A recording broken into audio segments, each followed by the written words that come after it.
Okay, so last video I designed this. This is a 3D printed version. I'm waiting for the other one to come in.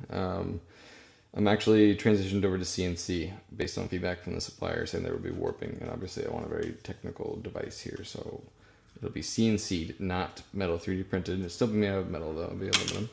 But this is the model version. So the model version, as you can see, there's the top, there's the bottom. This represents the metal flashing that I got off of Amazon. So that locks right in there. This one goes here. We've got a 4mm rod that goes through, which will connect to our spring. That's pretty much it, right? So what we're gonna do is we're gonna test the theory today. I have this. I could do some math and I could figure out the exact length I need to cut this, but I'm not going to because I'm lazy. So this, I'm just gonna literally, my plan at least is to roll this around my model. Should be the exact same size, thickness, all that good stuff. And I'm gonna cut it like right there. So how am I gonna mark that?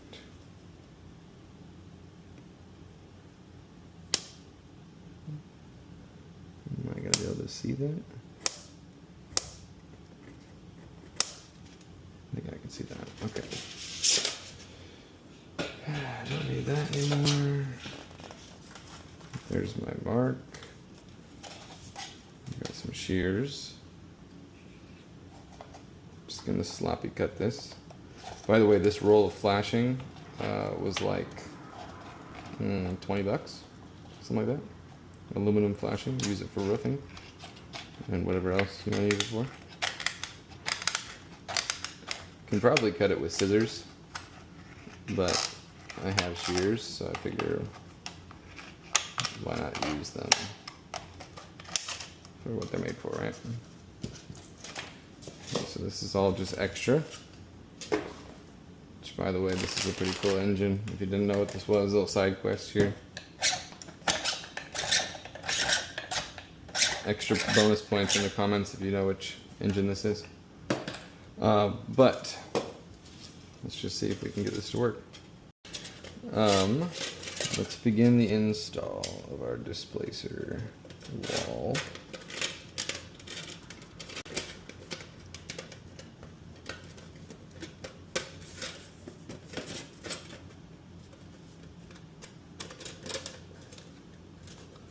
So far, so good.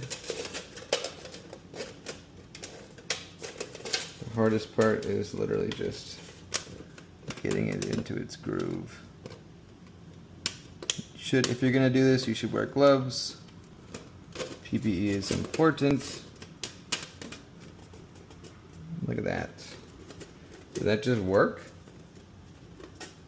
I love it when a plan comes together. Okay, so there's that. Now the hardest part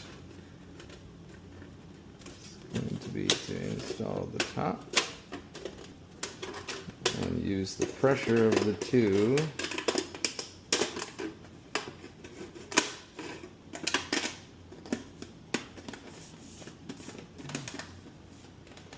do a quick rotation.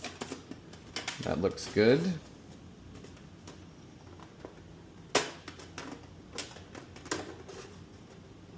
Looks like I have some slippage on the bottom.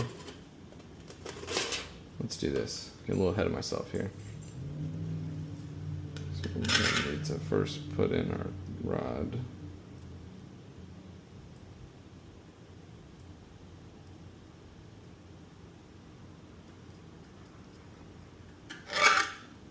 We'll call that good.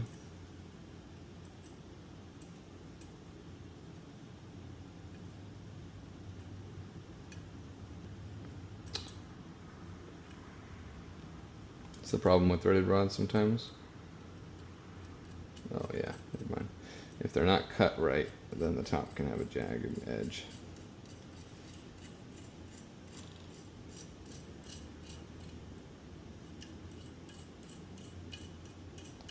Oh yeah, this is a lot of fun. If I was smarter, I would have not done it this way. Actually, let's just do it the right way. Screw it.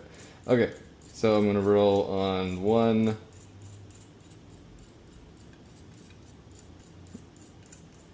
And then instead of rolling this thing the entire length of the stick, which I was about to do, which is kind of funny, I can just undo this one.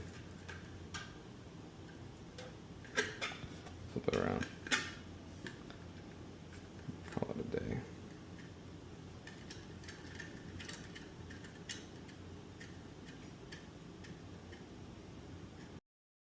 Okay. Let's put this one on.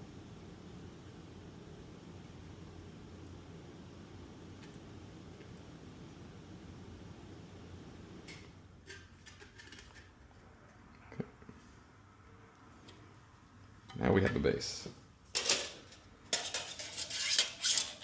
Now, let's do this again. I think the trick is to start with the edge. Well, I don't know what the trick is. This is my first time doing it. Let's try this.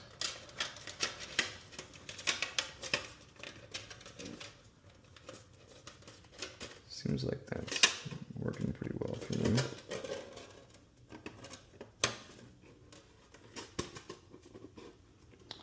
Yep, I don't hate that.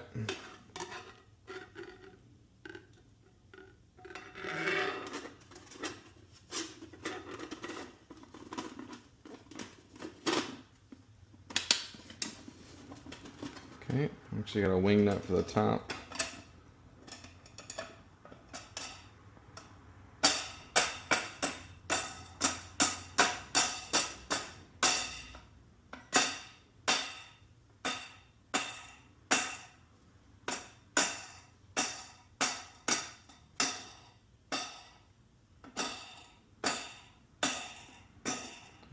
%of this video is just putting on nuts.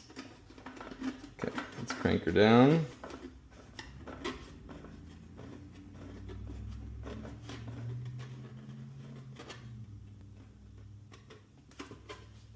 There you go. There's your Stirling engine displacer. I can spot weld this with the battery welder I was telling you about earlier. Here's my spring.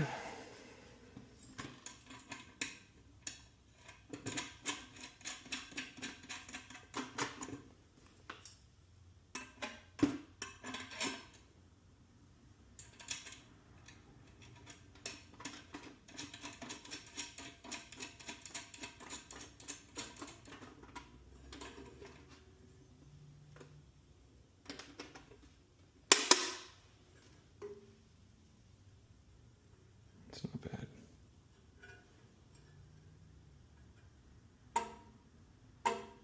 Find out a way to suspend the edges. I could test the bounciness of the spring.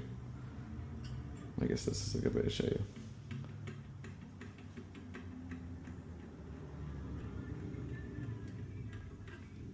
Pretty good deal. Got some holes I can stuff full of steel wool. I think the final version I'm actually going to take those holes out.